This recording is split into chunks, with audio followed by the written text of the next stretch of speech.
Good day and welcome back to another DBZ Dokkan video. In this video we're going to be taking a look at the Tech LR Universe Shaking Strike Super Saiyan Goku, Super Saiyan Gohan Youth at 55%.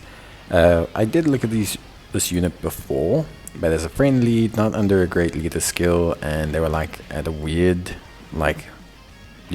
level, I guess. They're like a weird place because they had like a dupe, but they were under a wrong lead, so it's just a bit weird to look at.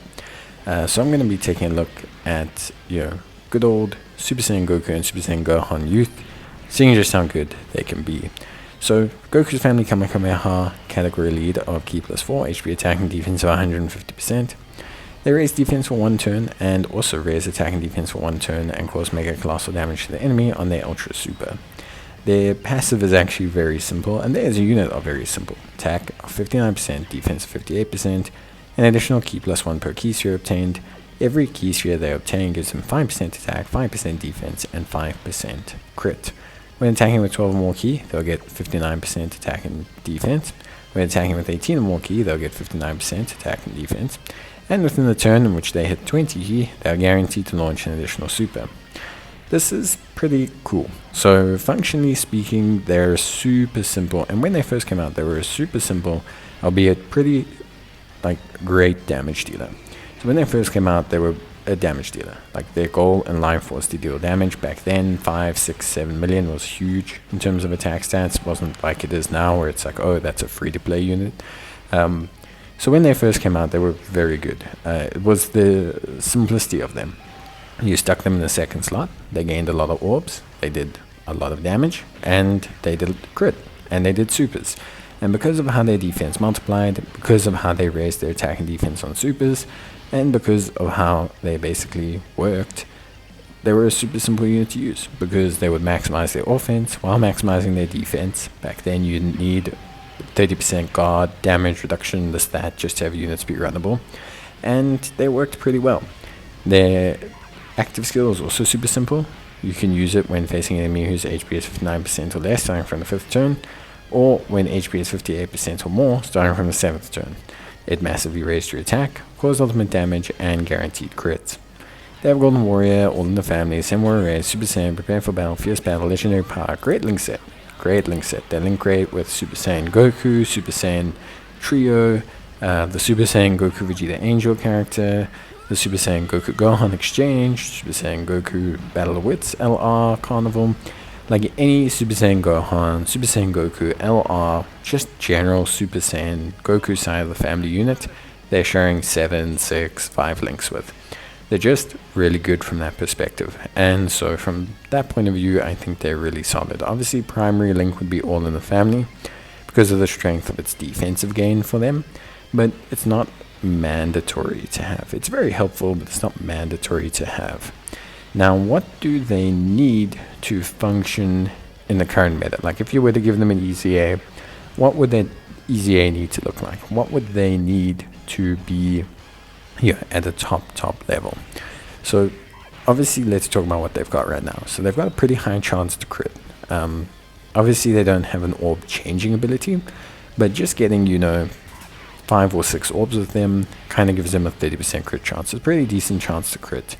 They have that guaranteed additional, which is great, and their post-super defense, although not up to modern standards, has the right kind of multiplier methods to be good when they get an EZA. Their cons right now, so they have no damage reduction, guard, evasion, or anything. So they're reliant entirely on pure defense. This means that the defense requirement for them is super high. They have to be at almost 1.6 million post-super to be able to handle attacks. It's just too high a barrier in their current state, but even probably post-EZA if they don't get something like evasion or damage reduction. Obviously, they need an EZA to be useful.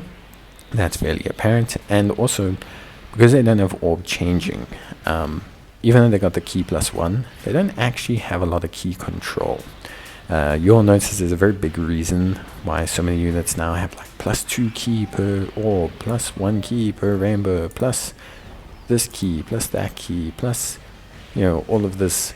Like, the reason they do all of this is because key control and the amount of key you have, especially with a unit like this, where you need that 20 key to get additionals, where you need the orbs to get, crit chance. I hope when they easy them, they make them an orb changer. Even just a one type orb changer, giving them the ability to get more orbs, a consistent 6 or 7 orbs, guaranteeing their 24 key or 20 key very regularly, will be huge for them. And I think will be exactly what they need. Yes, of course, they need more stat increases. They probably need more gain per orb, maybe 8% instead of 5.